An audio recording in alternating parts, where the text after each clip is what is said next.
কাকে কাঠ দিয়েছে চুরি করে রাতের বেলাতে কেউই দেয়নি কাঠ আমাকে এই পাড়াতে কেউই পায়নি মানে ওই তিনতলা বাড়ি এলাকায় দিয়েছে একটা কোনোদিনই পাইনি টিসিবি কার্ড। আমার এক মানুষের বাসা বাড়ি কাজ করে খায়, দুটা সন্তান আমি নাই। রাজশাহীর ৩ নম্বর ওয়ার্ডে টিসিবির ফ্যামিলি কার্ড বিতরণে ধরা পড়েছে চরম অনিয়ম। তিনতলা বাড়ির মালিক, অবসরপ্রাপ্ত ব্যাংক কর্মকর্তা, হোটেল ব্যবসায়ী, এমনকি প্রাইভেট কার ব্যবহারকারীরাও দিনমজুর পরিচয়ে টিসিবির কার্ড পেয়েছেন। ধরেন বেকার, আমি এই বাড়িটা করেছি এর পাশে 1.5 কাঠা মাটি আমার এটা, বুঝলেন? তো আমি এই লোকের কাছে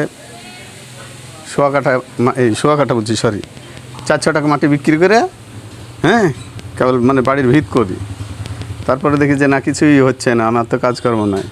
তারপরে বাপের আরও 2 বিঘা জমি আমি ভাগ পাই, ধানি জমি কাকনে গ্রামে।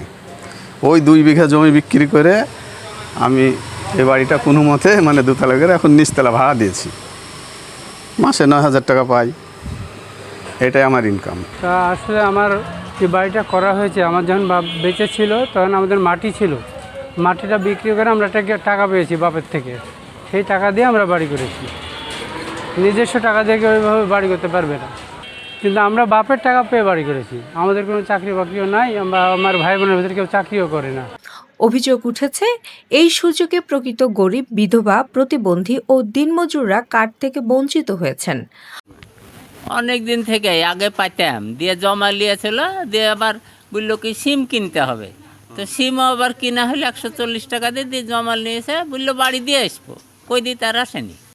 আমাদের এগুলিতে 3 জনা পেয়েছে, আর কেউ পায়নি। তারা কি বাড়ির মালিক টালিক তারা? মুরাদের বাড়ির পাইছে, তবজুলের বাড়ি। আর ওই তারা কি গরিব অসহায় নাকি তাদের? না, তাদের বাড়ি ফ্ল্যাট বাড়ি, এরাই পেয়েছে। এই তবজুলের 3 তলা বাড়ি তবজুল পাইছে, মুরাদের 4 তলা বাড়ি মুরাদ পাইছে, আর আমাদের এই গলির কেউ পাইনি। আমি আজ 3 বছর থেকে অসুস্থ পড়ে আছি, কোনোদিনই পাইনি টিসিবি কার্ড। আমার এক মানুষের বাসা বাড়ি কাজ করে খায়, দুটা সন্তান আমি নাই। কেউ নাই আমার, দুটা ছেলে মেয়ে ছাড়া কেউ নাই। ছেলে মেয়েরা লেখাপড়া করে, কেউ কিছু দেয় না।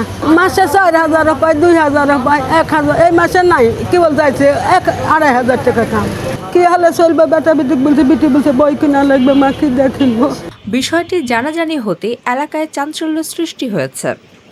অনুসন্ধানে জানা গেছে, তালিকা প্রণয়নের সময় রাজনৈতিক প্রভাব খাটানো হয়েছে।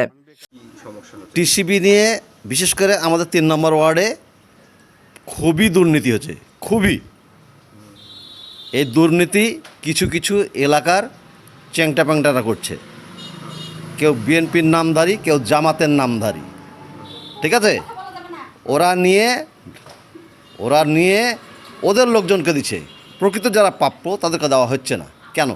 হ্যাঁ, অনেক আছে।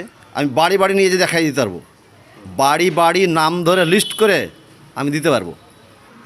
আর বর্তমানে যে ডিলার দেওয়া হয়েছে, এখন যে ডিলারটা দেওয়া হয়েছে, এতে পুরাপুরি 2 নাম্বার, সেটা ব্ল্যাকার একজন, আমরা কখনোই পাইনি। কাকে কাঠ দিয়েছে চুরি করে রাতের বেলাতে কেউই দেয়নি কাঠ আমাকে এই পাড়াতে কেউই পায়নি মানে ওই তিনতলা বাড়ি এলাকায় দিয়েছে একটা, আর ওই পাশে 2 তলা বাড়ি এলাকায় একটা দিয়েছে, তাছাড়া কাউকে দেয়নি কাঠ। এখানটার ভিতরে পাড়াতে এত পরিবারের ভিতরে কাউকে দেয়নি। আপনারা না পেয়ে 3 তলা 4 তলার পাচ্ছে? ওরা তো গোপনে দিয়েছে, রাতের বেলা দিয়েছে, ওদের মানুষ জানবে কি করে, লুক করে দিকে। কারো কারো জাতীয় পরিচয়পত্র নিয়ে ভুয়া তথ্য দেওয়া হয়েছে। ওই যে ফ্ল্যাট, 3 তলা ফ্ল্যাট, 2 তলা ফ্ল্যাট। ওনারা পেয়েছে, আপনারা পান? না, আমরা পাই। আপনাদের কয়টা ফ্ল্যাট আছে? আমাদের এই একটা এটুকুই। এটাই টিনের ফ্ল্যাট? টিনের ফ্ল্যাট।